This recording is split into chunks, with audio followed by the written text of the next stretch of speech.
الشيطان الرجيم بسم الله الرحمن الرحيم إن الله يأمر بالعدل والإحسان وإيتاء ذي القربى وينهى عن الفحشاء والمنكر والبغي يعظكم لعلكم تذكرون وقال النبي صلى الله عليه وسلم الظلم ظلمات يوم القيامة وقال النبي صلى الله عليه وسلم اتقي دعوة المظلوم ليس بينه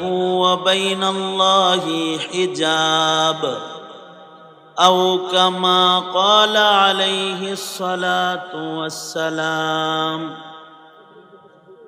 اللهم صل على محمد وعلى آل محمد كما صليت على إبراهيم وعلى آل إبراهيم إنك حميد مجيد اللهم بارك على محمد وعلى آل محمد كما باركت على إبراهيم وعلى آل إبراهيم إنك حميد مجيد بلغ العلا بكماله كشف الدجى بجماله حسنت جميع خصاله صلوا عليه وآله الحمد لله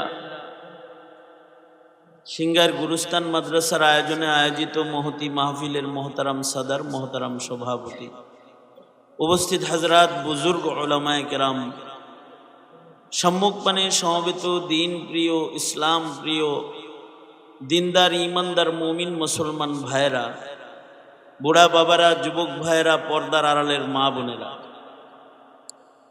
আল্লাহর দরবারে শুকর আল্লাহ তাআলা দ্বীনি নসিহতের মাহফিলে উলামাদের সোহবতে জান্নাতের বাগানে মধ্যরাত্রিতে আমাদের আসার বসার তৌফিক দান করেছেন। কালিমাতুশ শুকর পড়ে শুকরিয়া আদায় করে জবান খুলে মোহাব্বতে আওয়াজ করে ভক্তি ভরে সমস্বরে সকলে বলি আলহামদুলিল্লাহ।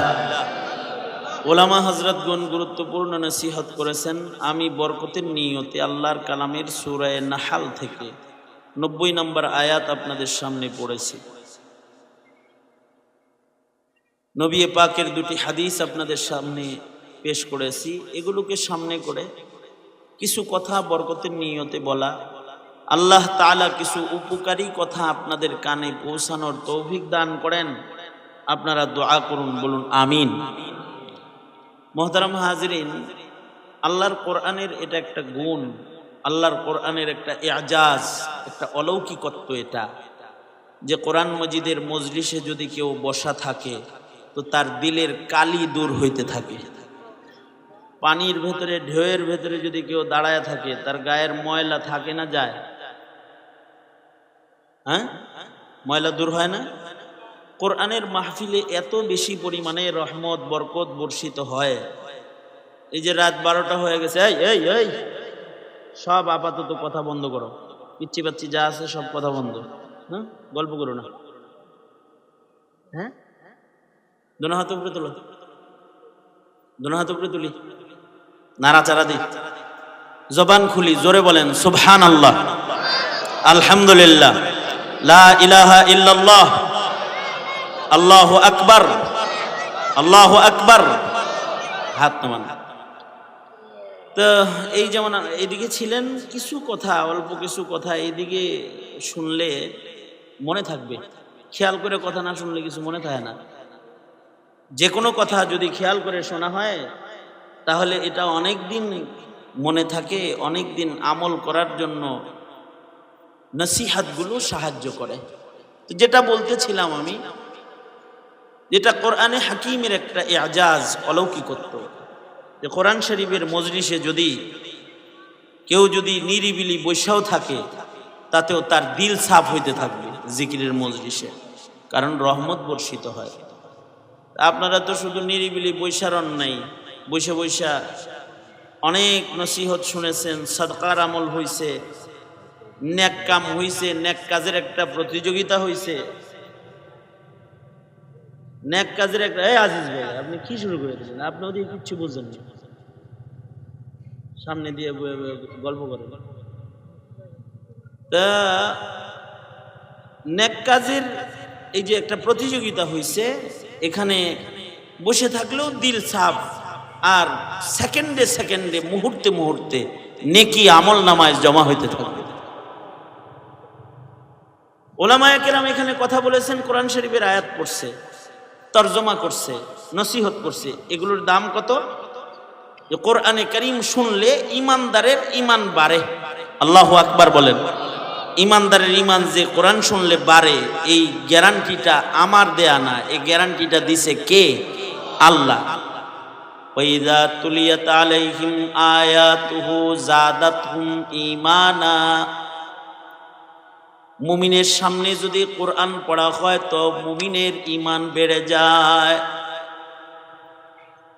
যদি কোনো কাফেরও কোরআন শুনে, সে কাফের, সে ঈমানদার না, তার মুখে কালিমা নাই, মুশরিক, সেও যদি কোরআন শুনে দিল দিয়া, তাইলে কোরআনের অলৌকিকত্ব এটা, যে কাফেররাও যদি কোরআন শুনে, তাইলে কোরআনের আওয়াজ কানে গেলে দিলের কুফরি বের হয়ে যায় আর ঈমানের নূর ভেতরে ঢুকে যায়। এই কারণেই যুগে যুগে কোরআন শুনে শুনে বহু কাফের কালেমা পড়ে পড়ে মুসলমান হয়েছে। আমি আপনাদের সামনে যে আয়াতটা পড়ছি, সূরা নহলের আয়াত, এই আয়াত শুইনা শত শত কাফের কালেমা পড়ে মুসলমান হয়ে গেছে। যেদিন এই আয়াতটা নাজিল হইল, আল্লাহর রাসূলের সামনে বসা ছিলেন হযরত উসমান ইবনে মাজউন রাদিয়াল্লাহু আনহু। হযরত উসমান ইবনে মাজউন রাদিয়াল্লাহু আনহু তখনও কালেমা পড়ে মুসলমান হন নাই, নবীর সামনে বসে রয়েছে, আর নবীজির উপরে তখন এই আয়াতটা নাজিল হয়েছে। উসমান ইবনে মাজউন রাদিয়াল্লাহু আনহুর পরিচয়, সহজ পরিচয় হলো, পৃথিবীর ইতিহাসে গুরুস্থানের ভেতরে সবচেয়ে দামি কবরস্থান হলো জান্নাতুল বাকি কবরস্থান। জান্নাতুল বাকি কবরস্থানে শোয়ার জন্য কিয়ামত পর্যন্ত মুমিনরা দোয়া করবে, হে আল্লাহ, তুমি আমাকে বাকি গুরুস্থানের মাইয়িত বানায়ো। কারণ কি? জান্নাতুল বাকি গুরুস্থানে কিয়ামত পর্যন্ত কবরের আযাব নাই। কারোর দাফন যদি এমন একটা গুরুস্থানে হয় যে গুরুস্থানে কি নাই, কবরের আযাব নাই, তাইলে এই গুরুস্থানের দাম কত? আমাদের দুর্বলতা হলো, আমরা শ্বশুর বাড়িটা ভালো হোক এটা চিন্তা করি।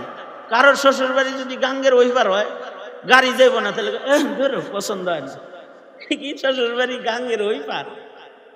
অথবা যদি শ্বশুর বাড়ি গাড়ি চালায় যাওয়ার রাস্তা না থাকে, ক্ষেতের আইল দিয়া যাইতে হয়, এমন শ্বশুর বাড়ি আছে না আমার আজিমপুর দেওয়া অনেকে? হ্যাঁ, চায়া রয়েছেন কে? নাই, আছে তো। তখন ওই বাড়ি মেয়ে বিয়ে করতে চিন্তা করে যে শ্বশুর বাড়ি, এই বাড়িতে যাইতে যদি রাস্তা না থাকে কেমন হয়। এই কারণে অনেক সময় মেয়ে পছন্দ হইলেও বিয়ে করে না। অথচ এই লোকটা শ্বশুর বাড়ি যাইব বছরে 2 বার অথবা 3 বার অথবা 4 বার, বুড়া বয়সে যাইব সারা বছরে 1 বার, সারা বছরে কয়েকবার যে বাড়িতে সে যাবে, তাও দিনের বেলায় যাবে, 1 রাত থাইকা মানুষ ঘুম থেকে ওঠার আগে সে বিদায় নেবে। এমন যদি হয়, এই শ্বশুর বাড়ির অবস্থান যদি অসুন্দর হয়, তাহলে যদি বউ পছন্দ না হয়, অথবা নিজের বাড়ির জায়গা খরিদ করবে, এটার যাওয়ার রাস্তা যদি সুন্দর না হয়, বাড়ির জায়গা যদি পছন্দ না হয়, যে বাড়িতে তার থাকতে হবে 50 বছর, 40 বছর, 60 বছর, 70 বছর, 90 বছর মুশকিল। এই বাড়ির রাস্তা, এই বাড়ির অবস্থান যদি সুন্দর কামনা করা হয়, তাহলে একটা মুমিন মৃত্যুর পর থেকে ইসরাফিলের বাঁশি পর্যন্ত যে গুরুস্থানে ঘুমায় থাকবে, সে গুরুস্থানটা কেমন হওয়া দরকার, তার কবরের জায়গাটা, কবরের বাড়িটা, ঘরটা কেমন জায়গায় থাকা কামনা করা দরকার, এমন জায়গায় তার কবরের ঘর কামনা দরকার, যে ঘরের ভেতরে আযাব কখনো প্রবেশ করে না যায়। কবরে কোনো আযাব যায় না।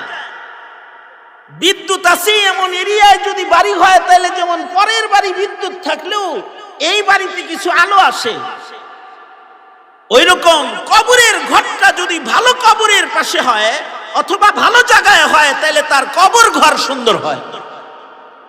এই যে একটা বুঝের কথা বললাম, এই বুঝটা একটা ইমানি বুঝের ভেতর থেকে এই বুঝটা আসে।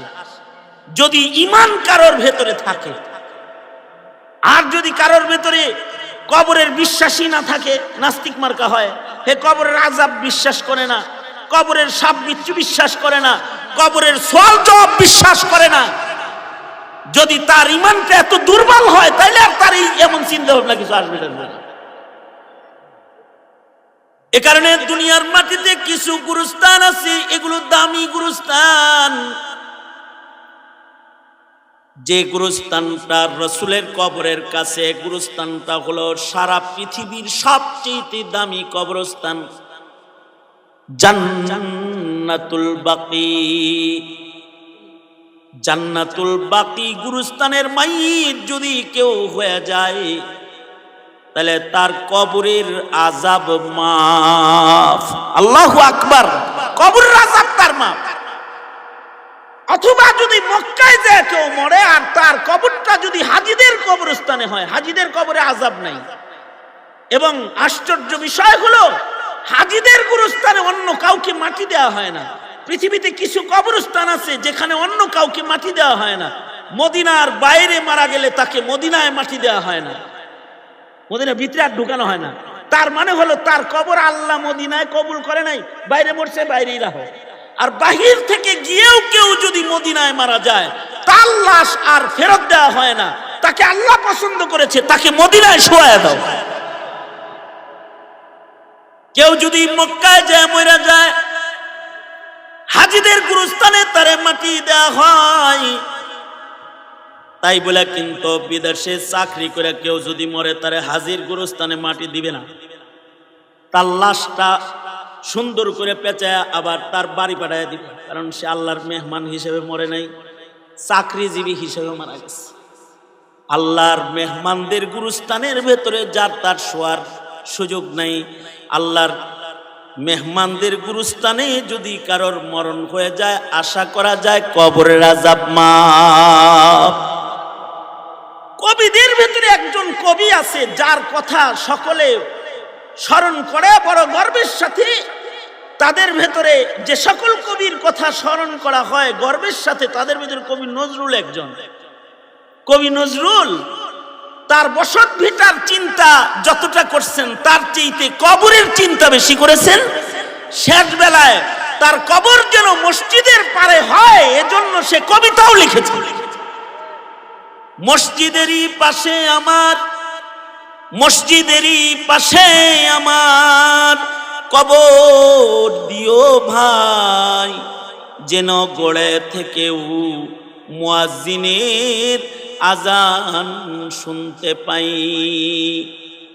এটা সুন্দর কামনা। ভালো গুরুস্থানের মাইয়িত হতে পারা নসিব, কপালের ব্যাপার। এই কবরস্থানের পাশের এই মাদ্রাসাটা নিয়ে যখন আমার আব্বা খুব পেরেশান, আমি আমার আব্বারে জিজ্ঞাসি যে আব্বা এই মাদ্রাসা নিয়ে আপনি এত পেরেশান কেন? আমরা নিজেরা কত মাদ্রাসা করছি, উমরে আছে, বাড়িতে আছে, এদিকে আছে, এটা নিয়ে এত পেরেশান কেন? অসুস্থ বদন নিয়ে এখানে শুয়ে থাকেন কেন? ঘরে শুয়ে থাকতে পারেন না? তো আব্বা জান কেঁদে কেঁদে বলে, বাবারে আমি তো মরে যাওয়ার পরে এই আজিমপুর গুরুস্থানে আমার কবর দিবে, আমি এখানে ঘুমানোর নিয়ত, আমার কবরটা যে জায়গায় হবে ওই জায়গায় যদি সুন্দর কোরআনের তেলাওয়াত হয়, ওই জায়গায় যদি আলেমে দ্বীন গঠন হয়, ওই জায়গাটা যদি আবাদ হয়, তাহলে আশা করা যায় আমলের প্রভাবে কবরে আযাব হবে না। আল্লাহু আকবার কাবীর। এটা একটা ভাবনা, এটা একটা ঈমানি জগতের বিষয়। তা হযরত উসমান ইবনে মাজউন এমন একজন মাইয়িতের নাম, এমন একজন সাহাবীর নাম, আউয়ালু মান মাতা বাদাল হিজরা ওয়া দুফিনা ফিল বাকি। তাফসীরে আছে হিজরতের পরে সর্বপ্রথম উনি মারা গেছে, আর উনাকে দিয়া জান্নাতুল বাকি গুরুস্থানটা উদ্বোধন করা হয়েছে। আল্লাহু আকবার কাবীর। কিয়ামত পর্যন্ত জান্নাতুল বাকিতে কত মানুষ ঘুমাবে, সবচেয়ে পুরান ঘর এই কবরে যার, গুরুস্থানে যার, তিনি হলেন হযরত উসমান ইবনে মাজউন রাদিয়াল্লাহু আনহু। প্রথম কবর উনার। আর উনি এই কোরআনের তেলাওয়াত শুনে মুসলমান হয়েছে। আল্লাহর রাসূল সাল্লাল্লাহু আলাইহি ওয়াসাল্লামের সামনে উনি বসা, তখনও পর্যন্ত উনি কালেমা পড়ে মুসলমান হন নাই। আল্লাহর নবীর সামনে বসে রইছেন। হঠাৎ করে দেখা গেল আল্লাহর নবীর কপাল ঘামতেছে, বোঝা গেল এখন ওহী নাজিল হইতেছে। উসমান ইবনে মাজউন বলে, ওগো আল্লাহর নবী, আপনি ঘামতেছেন কেন? আপনার কাছে কি জিবরাইল ফেরেশতা কিছু দিয়ে গেলনি? আল্লাহর রাসূল বলেন, একটা দামি কোরআনের একটা দামি আয়াত এইমাত্র হযরত জিবরাইল আমাকে দিয়ে গেল। হযরত উসমান ইবনে মাজউন বলে, আমার সামনে যে আয়াতটা নাজিল হলো এটা আমি একটু শুনবার চাই। আল্লাহর রাসূল বললেন, এই আয়াত নাজিল হয়েছে ইন্নাল্লাহা ইয়া'মুরু বিল আদল ওয়াল ইহসান ওয়া ইতাইযিল কুরবা ওয়া ইয়ানহা আনিল ফাহশাই ওয়াল মুনকারি ওয়াল বাগি ইয়াইযুকুম লাআল্লাকুম তাযাক্কারুন। হযরত উসমান ইবনে মাজউন বলে, এত সুন্দর সুন্দর কথা যে আয়াতে আছে এটা কোনো মানুষের কথা হতে পারে না। আমি আয়াতের তেলাওয়াত শুনেই কালেমা পড়ে মুসলমান হয়ে গেলাম। ওগো আল্লাহর নবী, আপনি আমাকে কালেমা পড়ায়া দেন। এবং উনি কালেমা পড়ে সাথে সাথে মুসলমান হয়ে গেলেন। ওই আয়াতটা আপনাদের সামনে আমি পড়েছি। অবশ্যই এই আয়াতটি প্রতি শুক্রবারে জুমার নামাজের সময় খতিবরা পড়ে। কেন? এটা শুই না, যেহেতু কাফের মুসলমান হইছে, এটা মুমিনের কানে যত বেশি যাবে তত মুমিনের ঈমান তাজা হবে। এ কারণে জুমার খুতবায় এটা খুব পড়া হয়। এই আয়াতের ভেতরে 6টা কথা আছে, 3টি আদেশ 3টি নিষেধ। তার থেকে সবগুলোর আলোচনা করার ধৈর্য আমার নাই, আর রাত 12টার সময় সবগুলো শোনার ধৈর্য আপনাদের নাই। তবে একটা বিষয় যেটা আল্লাহর আদেশ, আল্লাহর একটি আদেশ বিষয়ে কিঞ্চিত একটু কথা আপনাদের কানে পৌঁছায়া দিলেও আমি মনে করি আপনাদের ফায়দা হবে। আল্লাহ পাকের নির্দেশ হলো, আল্লাহ বলেন, এই জমিনের মানুষ তোমরা সবাই ইনসাফওয়ালা হয়ে যাও, জালেম হইবা না। নির্দেশটা কি বলেন আমার সাথে? কি নির্দেশ? ইনসাফওয়ালা হয়ে যাও, ইনসাফ কায়েম করো, জুলুম করবা না। তার মানে কি? জুলুম করবা না, এটা প্রথম নির্দেশ। কারণ ইনসাফ এমন একটা বিষয়, ইনসাফ এমন একটা গুণ, যেই গুণটা আল্লাহ তাআলা সবচেয়ে পছন্দ করেন। কারণ আল্লাহ তাআলা যদি ইনসাফ দেখেন তো আল্লাহ পাকের রহমতে জোশ পয়দা হয়। আল্লাহু আকবার বলেন। যে কোনো ইনসাফ যদি দেখেন তো আল্লাহর রহমতে জোশ পয়দা হয়। আর যদি বেইনসাফি আল্লাহ দেখেন তো আল্লাহ তাআলা গুসসা হয়, আর নিয়ামত আল্লাহ তাআলা তালা লাগায় দেয়, নিয়ামত জমিনে পাঠানো বন্ধ করে দেয়। ইনসাফ, সেই ইনসাফ তো এখন সোনার হরিণে রূপান্তরিত হয়েছে। ব্যক্তি জীবন থেকে শুরু করে রাষ্ট্র জীবন পর্যন্ত এখন ইনসাফ খুঁজে পাওয়া খুব মুশকিল, ঠিক না? কিন্তু আল্লাহর রাসূলের দুলনাত থেকে শুরু করে মৃত্যু পর্যন্ত ইনসাফের বাইরে কোনো কাজই নাই। যখন আল্লাহর রাসূল কেবল জন্মাইছেন তখনও ইনসাফ করছেন, অর্থাৎ নবী শিশুকালেও ইনসাফ করেছেন, মরণের আগেও ইনসাফ করেছেন। আল্লাহু আকবার। মরণের আগেও নবী ইনসাফ করেছেন, কখনো নবীজি জুলুম করেন নাই। আল্লাহর রাসূল নবী হযরত হালিমাতুস সাদিয়া নবী সরওয়ারে দু আলমকে জিজ্ঞাসা করে, বাবা মুহাম্মদ, আমি তোমার মা হালিমা তোমার কাছে একটা বিষয়ে জানতে চাই। কি বিষয় মা? হালিমা বলে, বাবা মুহাম্মদ, মক্কা থেকে তুমি রাহমাতুল লিল আলামিনকে যখন আমি দুধ খাওয়ানোর জন্য লয়ে গেলাম, আমার বাড়ি বরকত শুরু হয়ে গেল। কিন্তু বাবা মুহাম্মদ, আমার দুনো স্তন ভর্তি দুধ এসে গেল, কিন্তু তুমি যতদিন আমার স্তনের দুধ পান করেছ ততদিন কেবলমাত্র ডান স্তনের দুধ তুমি পান করেছ, কখনো বাম স্তনে তুমি মুখ লাগাও নাই, কেন বাবা? আল্লাহর রাসূল বলেন, আপনার যত রহমত আছে সব তো ইনসাফের কারণে আল্লাহ তাআলা দান করেছে। আমি রাহমাতুল লিল আলামিন, আমি কি বেইনসাফি করতে পারি নাকি? আমি যতদিন আপনার বুকের দুধ পান করেছি ততদিন শুধুই মাত্র আপনার ডান স্তনের দুধ পান করেছি, বাম স্তনটা রেখে দিয়েছি, কখনো বাম স্তনে আমি মুখ লাগাই নেই। কারণ হলো আমার দুধ ভাই আপনার সন্তানটার জন্য বাম স্তন রেখে দিতাম, আমি যদি দুনো স্তনের দুধ খেয়ে ফেলি তাহলে আমার ভাই খাবার থেকে বঞ্চিত হয়ে যাবে। এ কারণে আল্লাহর নির্দেশে আমি সব সময় এক স্তনের দুধ পান করে আর এক স্তন আমি আমার ভাইয়ের জন্য রেখে দিতাম। শিশু মুহাম্মদুর রাসূলুল্লাহ সাল্লাল্লাহু আলাইহি ওয়াসাল্লাম তিনি মায়ের কোলে এক স্তন খায় আর এক স্তন ভাইয়ের জন্য রেখে দেয়, আর তুমি মারে বাপেরে ঘুমের বড়ি খাওয়ায় জমিন লেখা লয়ে যাও। মানে ঘুমের বড়ি কটা খাওয়াই দিছে, এবার কয় মা এনে ছিল মারো, এনে জাতা মারছে, এমনি মারো মারছে, মায়ের এক ছোট ভাইটা বড় ভাই লয়ে গেছে, বড় ভাইটা ছোট ভাই লয়ে গেছে। এই তো আমাদের ইনসাফ। আর মুহাম্মদুর রাসূলুল্লাহ সাল্লাল্লাহু আলাইহি ওয়াসাল্লামের ইনসাফ হলো যে আল্লাহর রাসূল মায়ের স্তনের দুধটা পর্যন্ত একা দুই স্তন খান না, ভাইয়ের সাথে ইনসাফ করার জন্য। আল্লাহু আকবার জোরে করে বলেন, ভাইয়ের সাথে ইনসাফ করতেছেন। আল্লাহর রাসূল বলেন, সাবধান আমার উম্মতেরা। আল্লাহর রাসূল আমাদের বলছেন, সাবধান আমার উম্মতেরা, আয-যুলমু যুলুমাতুন ইয়াউমাল কিয়ামাহ। হে আমার উম্মতেরা, এক সরিষার দানা পরিমাণ জুলুমও কারোর উপরে করবি না। যদি এক সরিষার দানা পরিমাণ জুলুমও কেউ কারোর উপরে করস তাহলে কিন্তু এই জুলুমটা হাসরের কঠিন ময়দানে অন্ধকার হয়ে তোর চোখের সামনে এসে যাবে, তুই পুঁছরা দেখবি না, তুই জান্নাতের পথ চলতে পারবি না। জুলুম অন্ধকার হয়ে ময়দানে মাহশরে মানুষের চোখের সামনে এসে যাবে। আর যদি কেউ ইনসাফ ওয়ালা হয় তাহলে তার চোখে নূর এসে যাবে। আল্লাহু আকবার জোরে বলেন। যে নূর দিয়া বিজলির গতিতে পুরসরাত পার হয়ে আসে আল্লাহর জান্নাতে চলে যাবে।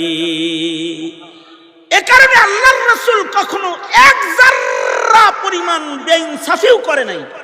বদরের ময়দানে আল্লাহর রাসূল সাহাবীদের যুদ্ধের কাতার সোজা করতেছেন, নবী মুহাম্মদুর রাসূলুল্লাহ সাল্লাল্লাহু আলাইহি ওয়াসাল্লাম যুদ্ধের কাতারে সাহাবীদেরকে দাঁড় করাইতেছেন। নবীজির হাতে একটা লাঠি আছে, এই লাঠি দিয়ে সোজা করতেছেন যুদ্ধের কাতার। পোলাপানের ভিতরে তো জজবা বেশি থাকে, এটি কাতারে থাকবার চায় না, লাফ দিয়ে খালি সামনে আসে। এক যুবক লাফ দিয়া সামনে চলে আসে আগে যুদ্ধ করার জন্য, খুব জজবা। আল্লাহর রাসূলের হাতে যে লাঠিটা আছে, আল্লাহর নবী এই লাঠি দিয়ে এই সাহাবীর পেটের ভিতরে গুতা দিয়া কয় পিছনে যাও। সাহাবী বড় চালাক, সাহাবী সাথে সাথে বলে আল্লাহর নবী আমি ব্যথা পাইছি, আমারে ব্যথা দিয়ে আলাইছেন আপনি। নবী হইয়া কাউরে ব্যথা দিছে কেমন কথা? সাহাবী বলে ওগো আল্লাহর নবী আমি ব্যথা পেয়ে ফেলেছি, জুলুম হয়ে গেল। সাথে সাথে আল্লাহর নবী নিজের লাঠিটা সাহাবীর হাতে দিয়ে বলে সাহাবী তোমার পেটে কাপড় নাই, এই যে নাও আমি আমার চাদরটাকে সরাইয়া দিলাম। এই যে লাঠিটা, যে লাঠি দিয়া আমি তোমার পেটে আঘাত করেছিলাম, লাঠিটা তোমার হাতে দিলাম। তুমি এ লাঠির দ্বারা আমার পেটের ভেতরে আমি যতটুকুন জোরে তোমাকে গুঁতো দিয়েছি, তুমি অতটুকুন জোরে আমাকে একটা গুঁতা দাও। দুনিয়ার জুলুমের বদলা দুনিয়ায় হয়ে যাক। আমি জুলুম করেছি, ব্যথা পেয়েছ, এমনটি কথা হাসরে তুমি বলো না। আল্লাহর রাসূল নিজের গায়ের জামা মোবারককে খুলে ফেললেন, খালি পেট করে দিলেন, লাঠিটা সাহাবীর হাতে দিলেন। আশ্চর্য আশেক সাহাবী সাথে সাথে লাঠিটা ছেড়ে দিয়ে চালাকি করে নিজের বুকটাকে আল্লাহর রাসূলের বুকের সাথে চাইপা ধইরা বলে ওগো আল্লাহর নবী যুদ্ধ করমু, বাঁচবো নাকি গাজী হব নাকি শহীদ হব জানি না, তাই মনে ধান্দা আসছে, বাহানা কইরা নবীর গায়ের সাথে একটু ঘষা দিয়া কবরে যাই। হাবিবে কিবরিয়ার দেহ মুবারকের সাথে আমার দেহের চামড়ার একটু সুয়াও যদি লাগা যায়, তাতেও হয়তোবা আল্লাহ তাআলা আমার দেহে কবরের আযাব দিবে না। এ কারণে বাহানা করেছি আপনার পেটের খোঁচার বাহানায় কাপড় সরায়া আপনার দেহে নিজের দেহ একটু লাগাইবার জন্য। অর্থাৎ সাহাবীও কেমন, সাহাবী যুদ্ধের ময়দানে কাতারে দাঁড়ায়ও কবরের চিন্তা ভুলে নাই। আর নবীজি কেমন, যুদ্ধের ময়দানে দাঁড়ানো অবস্থায়ও একটা লাঠির খোঁচার জুলুম কারোর উপরে হবে এটা নবী বরদাস্ত করে নাই। সাইয়্যিদুল মুরসালিন হইয়া নিজের পেটের কাপড় খুলে সাহাবীর সামনে নিজেকে পেশ করেছে। আল্লাহু আকবার কাবীরা, এটা হলো ইনসাফ। আমরা তো রিকশাওয়ালারে অনেক সময় মারতে যাই, অনেক সময় ড্রাইভাররে গালিগালাজ করি, অনেক সময় অধীনস্থর উপরে জুলুম করি। হযরত আবু বকর নবীজির কাছ থেকে ইনসাফ শিখেছেন। একবার হযরত আবু বকর নিজের গোলামের উপরে ক্ষেপে গেলেন। গোলাম এমন কাজ করলো যে হযরত আবু বকর রাগান্বিত হয়ে গেল। রাগ কইরা হযরত আবু বকর করলেন কি, গোলামের কান ধরলেন, কান ধরে দিছে একটা মলা। কান কিন্তু মানব দেহের এমন একটা অঙ্গ, এটা আস্তে ধরলেও অঙ্গটা নরম তো লাল হয়ে যায়। বিশ্বাস না হয় নিজের কান নিজে একটু মুলা দিয়ে টেস্ট করে দেখেন, বুঝলেন নাই কথাটা? কান এমন অঙ্গ, এটারে যদি ধরে কোন রকম জাতা জুতা দেয় তাহলে লাল হয়ে যায়, কারণ এটা নরম, লতিটা নরম, অঙ্গটা নরম। আবু বকর যখন কান মলা দিছে, কানটা লাল হয়েছে না? এবার গোলামে কয় আমার মনিব আমারে কানে মলা দিল, ব্যথা পাইছি, লাল হয়ে গেছে, কান্দে। পোলাপানের যে খাচ্ছিল সেটা। হযরত আবু বকর কিছু সময় পরে ওনার যখন স্বাভাবিক অবস্থার রাগ কমছে, দেখেন ইনসাফ কাকে বলে। হযরত আবু বকরের মতো মানুষ, বকরের পরিচয় হলো তিনি সিদ্দিকে আকবর। হযরত আবু বকরের পরিচয় হলো আবু বকরকে আল্লাহর জান্নাতের আটু দরজা জান্নাতে ডাকবে। হযরত আবু বকর নবীর সাথে রওজায়ে আতহারে ঘুমিয়ে রয়েছে হযরত আবু বকর, নবীর হাতের পয়লা মুসলমান। হযরত আবু বকর নবীজির সাথে হিজরতের গুহার সাথে, হযরত আবু বকর নবীর রঙে রঙিন নিসবতে ইত্তেহাদি। আবু বকর সব সময় নবীর অনুকরণ সর্বোচ্চ এত করে যে আবু বকর যেমন রসুল তেমন, রসুল যেমন আবু বকরের কাজ কামগুলো হুবহু তেমন। এক যাররা নবীর ইত্তিবার বাইরে কখনো আবু বকর যায় না। হাইয়ান ওয়া মাইতান আশবা আনিন নবী সাল্লাল্লাহু আলাইহি ওয়াসাল্লাম। এইরকম একজন মানুষ যাকে রাসূল বারবার বলেছেন তুমি জান্নাতি, তুমি জান্নাতি, তুমি জান্নাতি। আল্লাহর রাসূল এক পর্যায়ে বললেন তোমাকে আল্লাহর জান্নাতের 8 দরওয়াজা ডাকবে। তার মানে জান্নাতের 8 গেট এই উম্মতের যার জন্য খোলা থাকবে তিনি হলেন হযরত আবু বকর। এইরকম একজন মানুষ হইয়া তিনি কান দামনে লইয়া গোলামের কাছে যায় বলে, এই আমি তোর উপরে জুলুম করে ফেলেছি, আমি তোকে যেভাবে একটা মলা দিছি না, তুই আমার ওইরকম একটা মলা দিয়ে দে। কি লেগা? না, আমি তোর উপরে জুলুম করে ফেলেছি, আল্লাহ যদি আমাকে ধরে তে আমি জবাব দিব কি? আমি তো তোকে মুখে বললেই পারতাম, হাতে আক্রমণ করলাম কেন? হযরত উমর ওখানে আছেন। হযরত উমর গোলামকে ধমক দিয়ে বললেন, এই গোলাম তুমি বলো যে না না না আপনার কান আমার ধরতে হইব না, আমি আপনাকে মাফ করে দিছি, বলো তাড়াতাড়ি। গোলাম শেষ বেলায় বললেন, আবু বকর আমি আপনাকে ক্ষমা করে দিছি। এরপরে হযরত আবু বকর থামলেন। এর আগ পর্যন্ত ভাই ভাইয়ের ভেতরে এতটুকু জুলুমের আচরণ হবে মুসলমান মুসলমানের সাথে, এটা বরদাস্ত করলেন না। আমাদের হালত কি?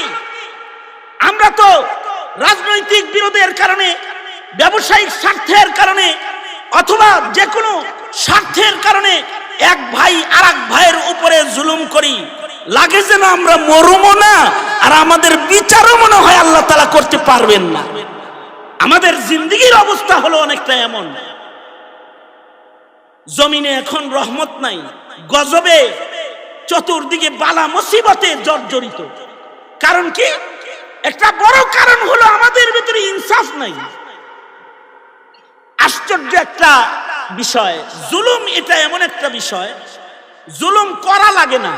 কেউ যদি জুলুমের নিয়ত করে যে হে জুলুম করবো মুখের উপরে, এরকম নিয়ত যদি খালি করে, সাথে সাথে আল্লাহ তাআলা রহমত বন্ধ করে দেয়। আর ইনসাফ এত বড় গুণের নাম, ইবাদতের নাম। কেউ যদি নিয়ত করে যে আমি ইনসাফ করব, নিয়ত করার সাথে সাথে আল্লাহ তাআলা রহমতের দরজাগুলো সব খুলে দেয়। আল্লাহু আকবার কাবীরা। এটা ব্যক্তি জীবনের জুলুম হোক, পারিবারিক জীবনের জুলুম হোক। অনেক বাপেরা নিয়ত করে যে মেয়ে গড়ে কিছু দিতাছি না, সব পোলা করে দিব, এটা একটা জুলুম। নিয়ত করার সাথে সাথে রহমত বন্ধ হয়ে যায়। আর যদি কোনো পিতা নিয়ত করে যে আমি আমার সন্তানদের সাথে ইনসাফের আচরণ করব, কোন সন্তানের উপরে জুলুম করব না, কোন মেয়ের উপরে জুলুম করব না, কোন ছেলের উপরেও জুলুম করব না, নিয়ত করার সাথে সাথে রহমতের বাহারের দরওয়াজা আল্লাহ তাআলা খুলে দেয়। সুবহানাল্লাহ। এর একটি দৃষ্টান্ত শুআবুল ঈমানে ইমাম বাইহাকী রাহমাতুল্লাহি আলাইহি আব্দুল্লাহ ইবনে আব্বাসের রিওয়ায়াতে এনেছেন। চমৎকার একটা কথা, এই কথাটা বইলা আমি আমার আলোচনা গুটায় আনব। আব্দুল্লাহ ইবনে আব্বাস থেকে বর্ণিত শুআবুল ঈমানে ইমাম বাইহাকী ঘটনাটা বর্ণনা করেছেন। আব্দুল্লাহ ইবনে আব্বাস রিওয়ায়াত করেন। আব্দুল্লাহ ইবনে আব্বাসের রিওয়ায়াত মানে কি? আব্দুল্লাহ ইবনে আব্বাস কি একটু চিনাই আপনাদেরকে? আব্দুল্লাহ, আমরা তো নায়ক চিনি, নায়িকা চিনি, গায়ক চিনি, গায়িকা চিনি, বক্তা চিনি, অভিনেতা চিনি, কৌতুককার চিনি, কিন্তু সাহাবী চিনি না। তো এ কারণে সাহাবীদের সমালোচনা করতেও আমাদের মুখে বাধে না। এখন সাহাবী সমালোচনা হয়, কিছু মানুষ আছে এরা প্রকাশ্যে সাহাবীর সমালোচনা করে, অত সাহাবী কি জিনিস সেটা বুঝেই না আসলে, এ কারণে সাহাবীর সমালোচনা করে।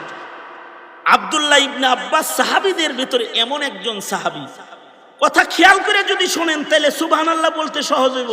আমার শিখায় দেন লাগবে না সুবহানাল্লাহ। আব্দুল্লাহ ইবনে আব্বাস এমন একজন সাহাবী, যেই সাহাবী নবী ওফাতের সময় ওনার বয়স ছিল মাত্র 13 বছর, কিন্তু উনি সাহাবীদের ভেতরে কুরআন শরীফের জ্ঞান নবীর কাছ থেকে মাত্র 13 বছরে সবচেয়ে বেশি গ্রহণ করেছেন। কত বছরে? আবার বলেন, বয়স কত বছর? 13 বছর। নবীর ইন্তেকালের সময় ওনার বয়স 13 বছর, কিন্তু কোরআনের জ্ঞান সবচেয়ে বেশি গ্রহণ করেছেন আব্দুল্লাহ ইবনে আব্বাস রাদিয়াল্লাহু আনহুমা। ওনাকে বলা হয় রাইসুল মুফাসসিরিন। 13 বছর বয়সে রাইসুল মুফাসসিরিন। আচ্ছা, আরেকটু পিছন থেকে আসি। 9 বছর বয়সে ওনার জ্ঞান 90 বছরের চেয়ে বেশি। অনেকে আছে 90 বছর বয়স, কিন্তু 9 বছরের আকল বুদ্ধিও নাই। বাপ মাও আবার হ্যাঁ করে বাঁচানোর চিন্তা করে। কি কয় জানেন? ছেলে কিন্তু কলেজে পড়ে, অপরাধ করছে জঘন্য একটা, বিচারে যায় বাপে কয় বাচ্চা মানুষ লেখাপড়া করে তো এখনো বুঝে টুঝে না। অথচ হেরে যদি 5 বছর আগে বিয়ে করাইতো তো 5 বছরে 5টা বাচ্চা হইতো। হে নাকি বুঝে না, বাবা মাই কয়। আর আব্দুল্লাহ ইবনে আব্বাস হলো 9 বছরের বাচ্চা। তাকে ওনার বাবা মায় বলে কি, ওনার বাবা মা ওনাকে বলতেছে 9 বছরের বাচ্চাকে, এই ছেলে রাতের বেলায় ঘুমাও কেন? নবীর ঘর পাহারা দিতে পারো না? নবী রাত্রে কি আমল করে দেখতে পারো না? সেই রকম আমল তুমি করতে পারো না? আল্লাহু আকবার কাবীরা। 9 বছরের বাচ্চা। আশ্চর্য, মায়ের কথা শুনি না আব্দুল্লাহ ইবনে আব্বাস 9 বছর বয়সী নবীর ঘর পাহারা দেয় রাত্রে। আল্লাহর রাসূল যখন ইস্তিনজায় যায়, হযরত আব্দুল্লাহ ইবনে আব্বাস নবীর জন্য ওযুর পানি রেডি কইরা পাশে কোনায় দাঁড়ায় থাকে। আল্লাহর রাসূল একদিন বলে, এত সুন্দর ওযুর পানি শেষ রাতে আমার জন্য কে রাখলো রে? আব্দুল্লাহ ইবনে আব্বাস বলে, আমি রেখেছি। নবী খুশি হয়ে গেছে। নবীজি তাকে বুকে লইয়া দোয়া করেছে, আল্লাহুম্মা ফাক্কিহু ফিদ্দীন ওয়া আল্লিমহুল কিতাব ওয়াল হিকমাহ। এক দোয়ার বরকতে নবীর বুকের ইলম কপি হয়ে ওনার বুকে ঢুকে গেছে। আল্লাহর রাসূল ওযু শেষ করে আল্লাহর রাসূল নামাজে দাঁড়াইছে। দেখেন আকল কাকে বলে। আল্লাহর রাসূল ওযু শেষ করে তাহাজ্জুদের নামাজে দাঁড়াইছে। আব্দুল্লাহ ইবনে আব্বাসকে আল্লাহর রাসূল বাম পাশে দেখে যে সে নামাজে দাঁড়াইছে, অথচ নামাজ পড়তে পারে নাই। নবীর পাশে নামাজে বাম পাশে দাঁড়ায় গেছে।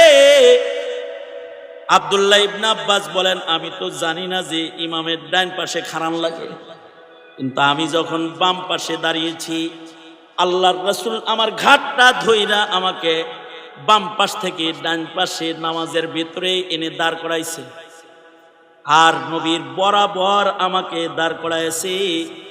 আব্দুল্লাহ ইবনে আব্বাস বলে, আমাকে নবী বরাবর দাঁড় করাইছে, কিন্তু আমি এক কদম পিছায় গেছি। আবার নবী টান দিছে, তো আমি আবার পিছায় গেছি।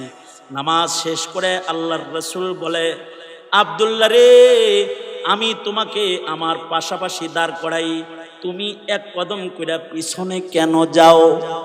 আব্দুল্লাহ ইবনে আব্বাসের বয়স কিন্তু মাত্র 9 বছর। তিনি বলে, আপনি হলেন সাইয়্যিদুল মুরসালিন, রাহমাতুল লিল আলামিন। নবীর বরাবর আমি সাধারণ উম্মত হয়ে কেমনে দাঁড়াইতে পারি গো নবী? এই ভয় বারবার আমাকে পেছনে নিয়ে আসে। আল্লাহু আকবার কাবীরা। এগুলো একটি আদব। কিছু কিছু বাচ্চাকে দেখবেন মুরব্বীরা বলে, এই বসো বসো, হে তারপরেও দাঁড়ায় থাকে কেন? এটা একটা আদব। তার দিল থেকে আদব বের হয় যে আমি মুরব্বীর সামনে দাঁড়াই বসতে পারি না, বসতে পারি না আমি। এই আদবগুলো হৃদয়ের ভেতর থেকে আসতে হয়। আব্দুল্লাহ ইবনে আব্বাস এইরকম। এটা তো তার আদব বললাম আর ইলম বললাম। এবার তার মারেফাতটা একটু শোনেন। মারেফাত বলতে আপনারা কি বুঝেন?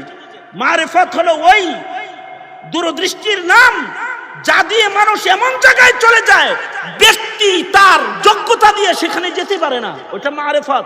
এটা আজব জিনিস। আব্দুল্লাহ ইবনে আব্বাসের মারেফতের একটা উদাহরণ শুধু আপনাদেরকে বলি। বাপের সাথে ছেলে গেছে নবীর দরবারে, অর্থাৎ হযরত আব্বাস রাদিয়াল্লাহু আনহুর সাথে আব্দুল্লাহ ইবনে আব্বাস নবীর দরবারে গেছে। যাইয়া আব্দুল্লাহ ইবনে আব্বাস হযরত আব্বাসকে বলতেছেন, আব্বা, নবীর পাশে ওইটা কে বসে রয়েছে? আব্দুল্লাহ ইবনে আব্বাস, হযরত আব্বাস বলে, কই কই কেউ তো বসে না, আমি তো দেখি না। আরে না, দেখেন দেখেন বয়ে রয়েছে। কো দেখি না তো। না দেখেন না, খেয়াল করে বসে রয়েছে কে যেন। না দেখি না। মানে বাপে দেখতেছে না, কিন্তু কে দেখতেছে? ছেলে দেখতেছে। আল্লাহর রাসূল তাকে জিজ্ঞাসা করলেন, আব্দুল্লাহ, আমার পাশে যে বসে রয়েছে তাকে কি তুমি দেখেছো? জি আমি দেখেছি। কাকে দেখেছো জানো? তুমি একজন মুকাদ্দাস ফেরেশতাকে তার আসল আকৃতিতে দেখে ফেলেছো। সুবহানাল্লাহ। আরেকটু আস্তে করে বলেন, আরেকটু আস্তে করে বলেন, কারণ আপনারাও তো গোসল করার সময় ডান কান্দের বাম কান্দের ফেরেশতা দেখছিলেন, দুই একবার দেখছিলেন না? স্যার কে দেখছিলেন নাকি? ভালো করে কইতে পারো না যুবকরা? দেখছো জীবনে কোনোদিন? আমি তো দেখি নাই। যেমন এতদিন গোসল করি, কোনোদিন দেখলাম না যে ডান কাঁধে। অথবা আমার বাবা অথবা দাদা, যারা এখানে 90 বছর বয়সের লোক আছে, তাদের ডান কাঁধে বাম কাঁধে ফেরেশতা নাই? আছে তো? কেউ যদি কয় নাই, তাইলে তার ঈমান নাই। কারণ ফেরেশতার উপরে যার ঈমান নাই, তার ঈমান নাই। ফেরেশতার উপরে যার বিশ্বাস নাই, তার কি নাই? জোরে বলেন, আরো জোরে করে বলেন। একটা শিখার জিনিস, ফেরেশতা যে বিশ্বাস করে না, তার কি নাই? ঈমান নাই তার। কারণ ফেরেশতা আছে বলতেছে কে? কিরামান কাতিবিন ইয়ালামুনা মা তাফআলুন, কোরআনের আয়াত। ডান কাঁধে বাম কাঁধে আছে ফেরেশতা, কিন্তু আমরা দেখি না। আমরা যেহেতু দেখি না, এটা কি আমাদের দুর্বলতা? না, আমাদের দুর্বলতা না। আসলে আল্লাহ আমাদের এমনই বানাইছে যে আমরা ফেরেশতা কোনোদিন দেখতে পারবো না। দেখতে পারবো না, কারণ ফেরেশতারা অদৃশ্যে চলে। আরে শুধু ফেরেশতা দেখতে পারবো না তা না, জিনও তো আছে। সূরা জিন যেহেতু আছে, জিনও আছে।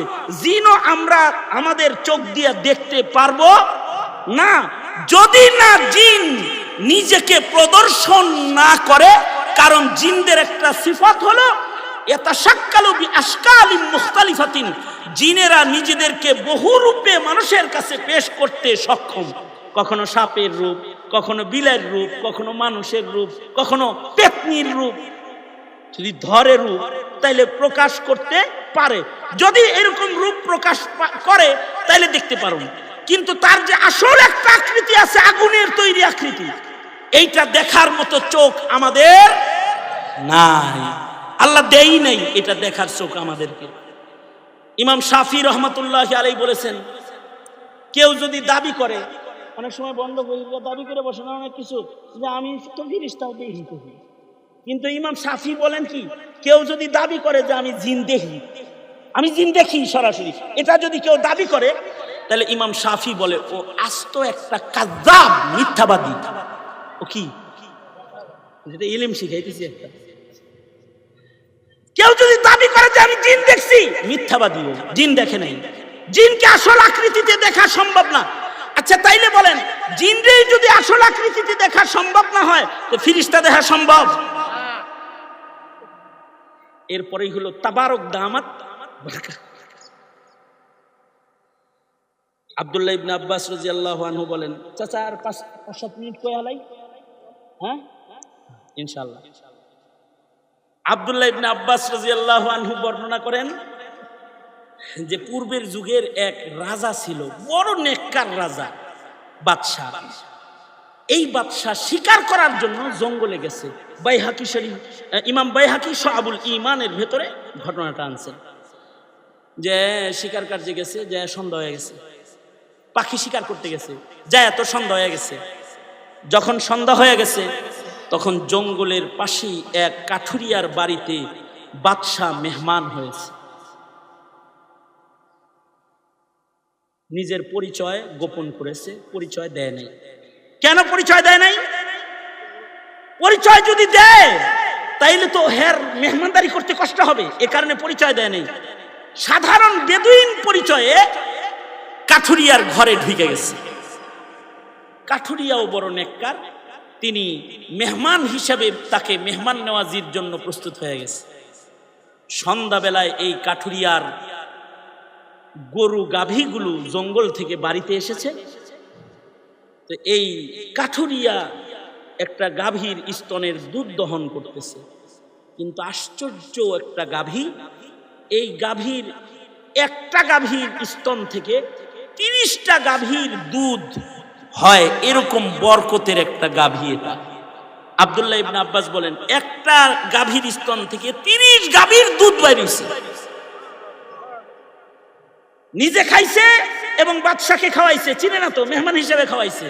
কিন্তু আশ্চর্য বিষয় হলো এক গাভীর স্তন থেকে যে 30 গাভীর দুধ বাইরেছে, এইটা বাদশা চোখে দেখা চিন্তা করতেছে, বাদশা ওই আমার ঘরে এরকম একটা গরু নাই, কার ঘরে এটা রয়েছে গো, এটা কেমনে নেওয়া যায়?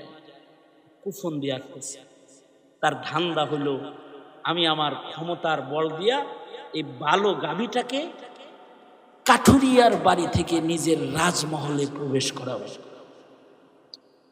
মানে তার ক্ষমতা আর লোভের কারণে সে জুলুম করার জন্য নিয়ত করছে।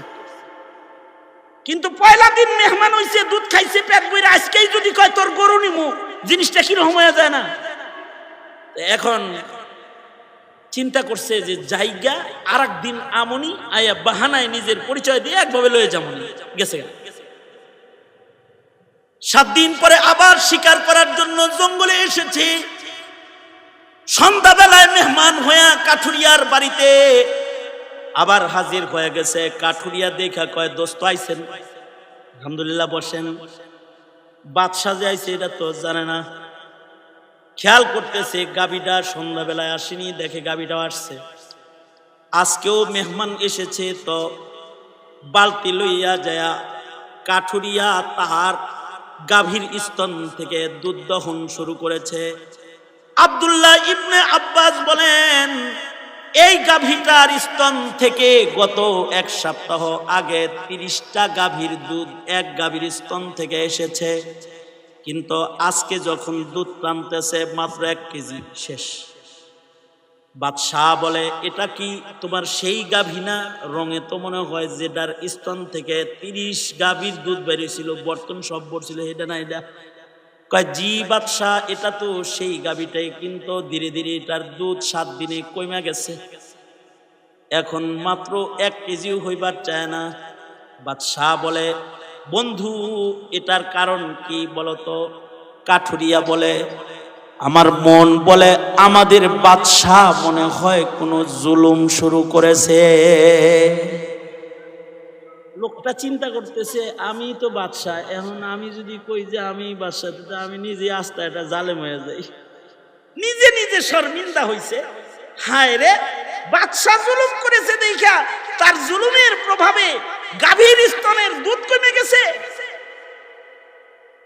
দুধ তো খেয়েছে, কিন্তু রাতের বেলায় যখনই ঘরে অবস্থান করতেছে তখন রাতের বেলায় উঠে ওযু করে নামাজ পড়ে তওবা করতেছে, আল্লাহ আমি রাজা হইয়া বাদশাহ হইয়া প্রজার উপরে জুলুম করার নিয়ত করছিলাম, তুমি নারাজ হয়ে গেছো, দুধের স্তনের মুখ বন্ধ করে দিছো,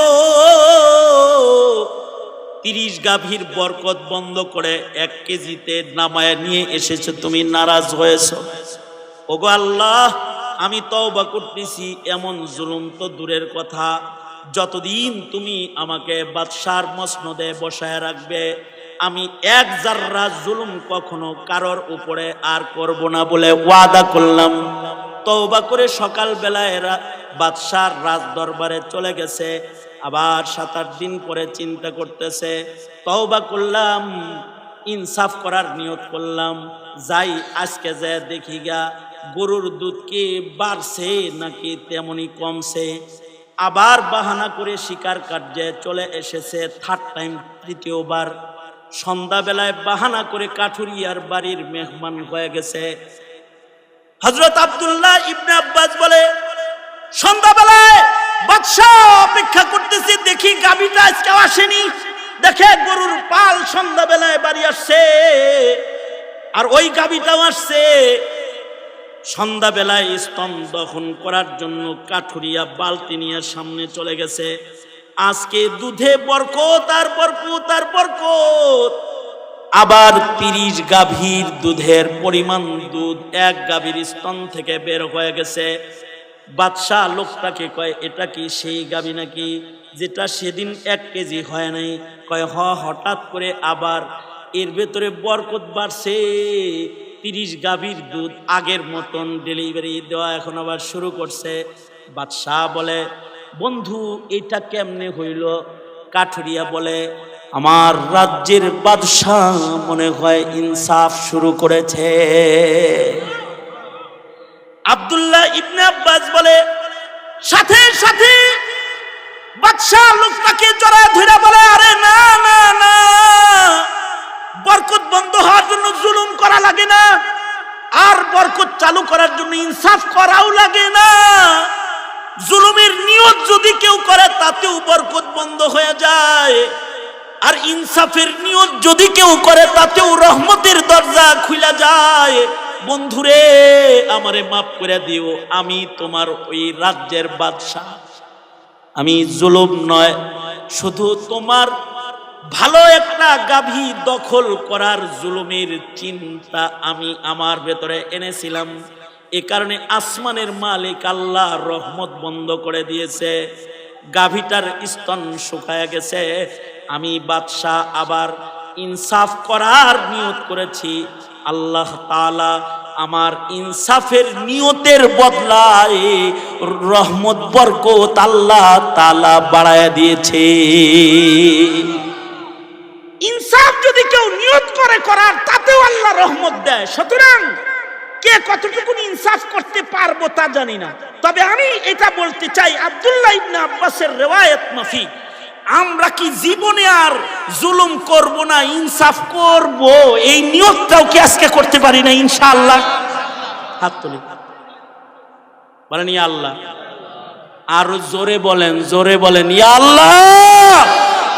এই কবরস্থানের পারে বসে ওয়াদা করিতেছি, আর কোনোদিন জুলুম করব না ইনশাআল্লাহ। জোরে বলেন, ইনসাফ করব ইনশাআল্লাহ। বলেন, হে আল্লাহ তুমি আমাকে ইনসাফ করার তৌফিক দান করো। জোরে বলেন আমিন, আরো জোরে আওয়াজ করে বলেন আমিন। আল্লাহ তাআলা আমাদেরকে জমিনে ইনসাফের সাথে কদম কদম চলার তৌফিক দান করেন। সবাই ইস্তিগফার করেন, আস্তাগফিরুল্লাহ রাব্বি মিন কুল্লি যামবি ওয়া আতুবু ইলাইহি, লা হাওলা ওয়ালা কুওয়াতা ইল্লা বিল্লাহিল আলিয়্যিল আযীম। আস্তাগফিরুল্লাহাল্লাযী লা ইলাহা ইল্লা হুয়াল হাইয়ুল কাইয়্যুম ওয়া আতুবু ইলাইহি। আস্তাগফিরুল্লাহাল্লাযী লা ইলাহা ইল্লা হুয়াল হাইয়ুল কাইয়্যুম ওয়া আতুবু ইলাইহি। দোয়া আব্বা করেন, আপনি করেন, মুরব্বিরা কেউ করুক, আমি করব, মাসুদ করো। সবাই ইস্তিগফার পড়েন আর নিজেদের জন্য দোয়া করেন। বিশেষভাবে আমার সাথে আওয়াজ করে ইসালে সওয়াবের নিয়তে এই মরহুমদের জন্য। এখানে এমন মরহুমরা ঘুমায় রয়েছে যাদের কান্দে আমি উঠছি। আজকে আমি এখানে বয়ান করতেছি, আমি তখন বাচ্চা, যে আমাকে কাঁধে করে সিংহের বাজার দিয়ে ঘুরছে, এরকম মানুষরা এখানে বসে আছে। বিশেষভাবে চানানি মোল্লা সাহেব আব্বার মুরিদ এই কোনায় ঘুমায় রয়েছে। উনি তো প্রতিদিন আমারে কাঁধে করে না ঘুরলে ওনার ভাল লাগতো না, এরকম একজন মানুষ আছে। আপন জনরা ঘুমিয়ে আছে। আমি আপনাদের সন্তান হিসেবে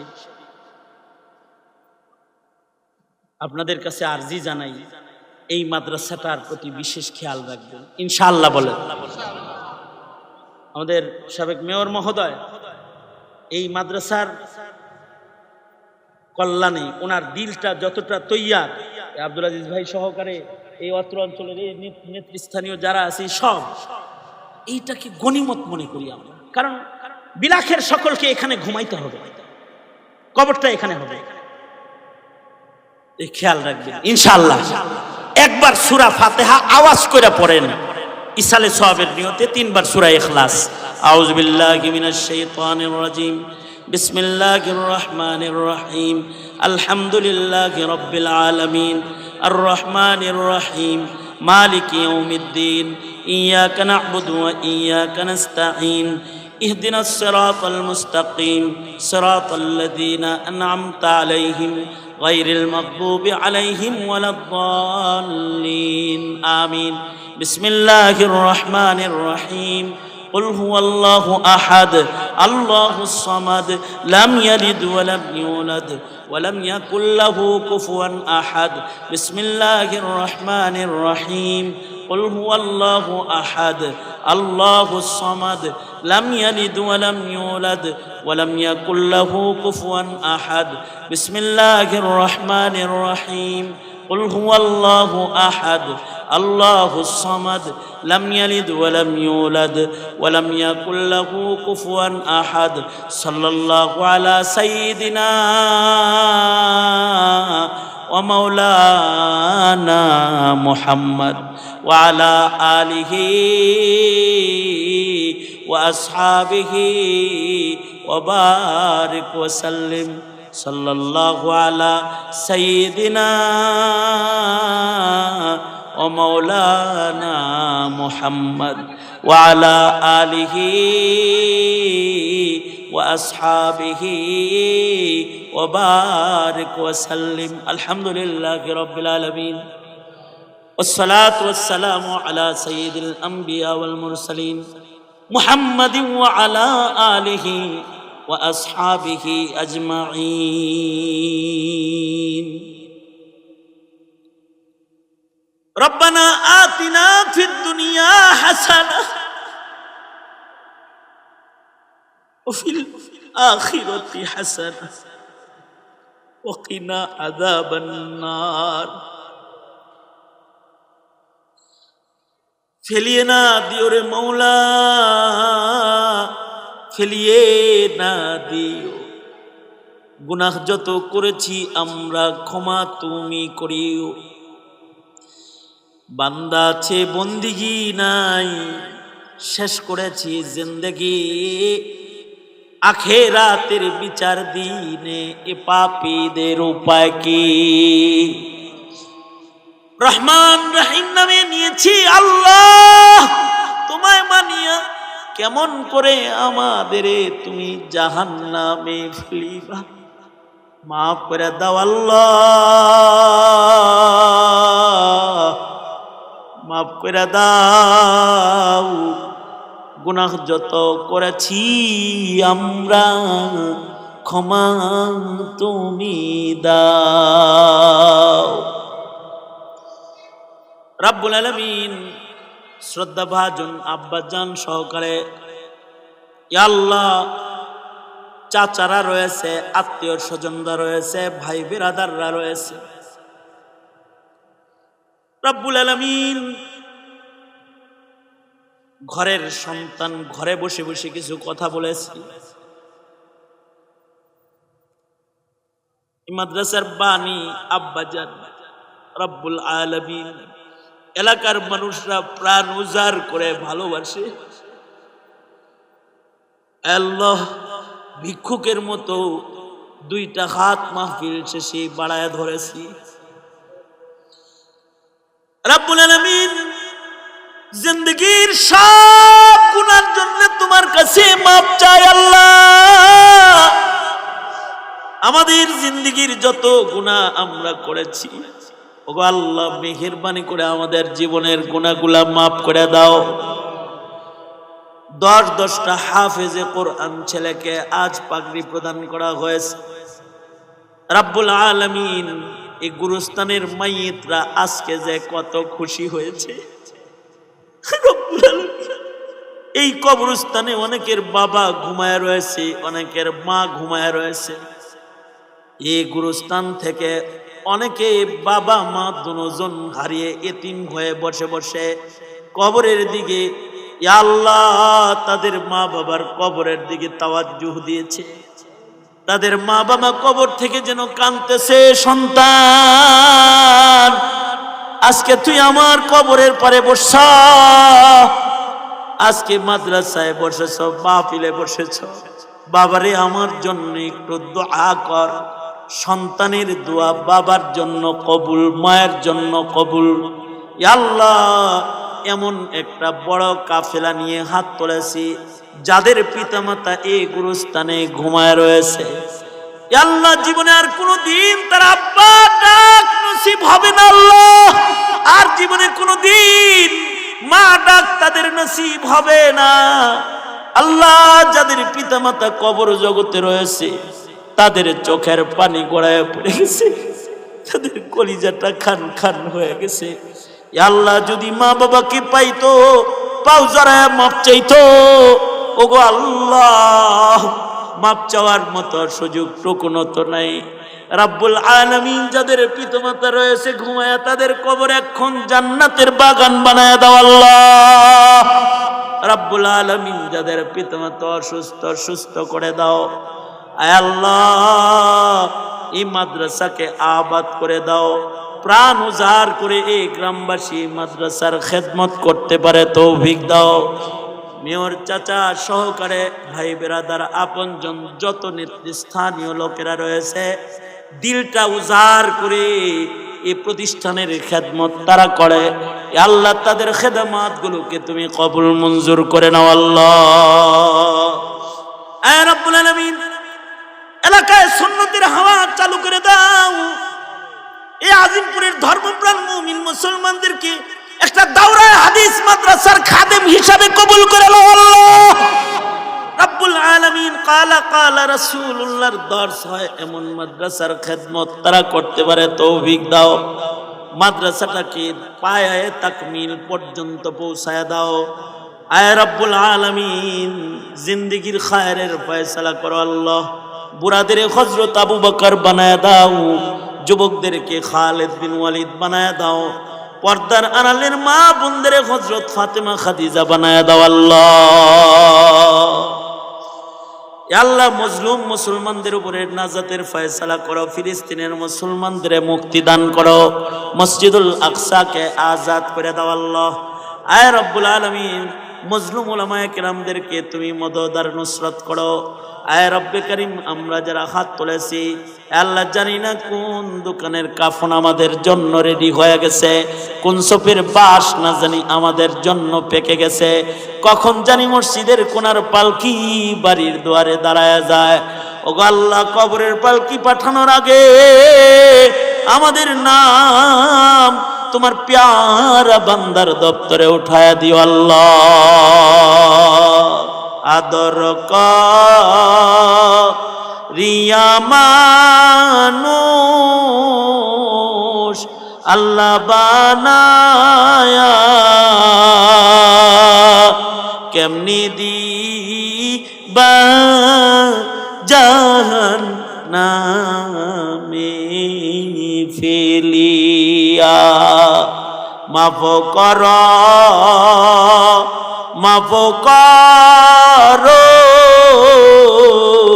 আল্লাহ বান্দারে, তুমি যদি মাফ না করো যাব কার কাছে। আল্লাহ জিন্দেগীর সব গুনাহ মাফ করে দাও আল্লাহ। আল্লাহ আমাদের রক্তের ভিতরে কোনো নাফরমান পাঠাইবা না আল্লাহ, আমাদের রক্তের নামাজি পাঠাইবা, নেককার পাঠাইবা, তোমাকে ডাকনেওয়ালা পাঠাইবা, তোমার জিকির করনেওয়ালা পাঠাইবা, দিনদার দিনের মুজাহিদ পাঠাইবা। আমাদের নসলকে আমাদের জন্য সাদাকায়ে জারিয়া বানায় দাও আল্লাহ। যত কল্যাণ যত মঙ্গল সব আমাদের দান করো, কল্যাণ থেকে হিফাজত করো। আল্লাহুম্মা আফিনা ফি কুদরাতিকা ওয়া আদখিলনা ফি রাহমাতিক। নাসআলুকা দাওয়ামাল আফিয়া ওয়া তামামাল আফিয়া ওয়াশ শুকরা আলাল আফিয়া। আল্লাহুম্মা জাআলনা মিনাত তাওয়াবিন ওয়াজআলনা মিনাল মুতাতাহহিরিন ওয়াজআলনা মিন ইবাদিকাস সালিহিন আল গুররিল মুহাজ্জালিন আল ওয়াফদিল মুতাকাব্বালিন। সর্বশেষ কথায় আল্লাহ এই কবরস্থানের মধ্যে কত আপনজন ঘুমায় রয়েছে যাদের কাঁধে চড়েছে, আল্লাহ যারা কোলে দিয়েছে আদর করেছে, রব্বে কারীম তাদের কবরগুলো জান্নাতের বাগান বানাও। হে আল্লাহ, যে সকল আত্মীয় স্বজন আপন জনেরা এখানে রয়েছে সকলকে নেক হায়াতে বরকত দান করো। যত কল্যাণ আছে সব আমাদের দান করো, অকল্যাণ হইতে ধরে ধরে হেফাজত করো। যুবক গুলার জওয়ানি তোমার কাছে আমানত। আল্লাহ, যৌবনের গুনাহ থেকে ওদের ধরে ধরে বাঁচায় রাখো আল্লাহ। সুবহান রাব্বিকা রাব্বিল ইজ্জাতি আম্মা ইয়াসিফুন ওয়া সালামুন আলাল মুরসালিন ওয়ালহামদুলিল্লাহি রাব্বিল আলামিন। আমিন আমিন আমিন বিরহমাতিকা ইয়া আরহামার রাহিমিন। আসসালামু আলাইকুম ওয়া রাহমাতুল্লাহি ওয়া বারাকাতুহু।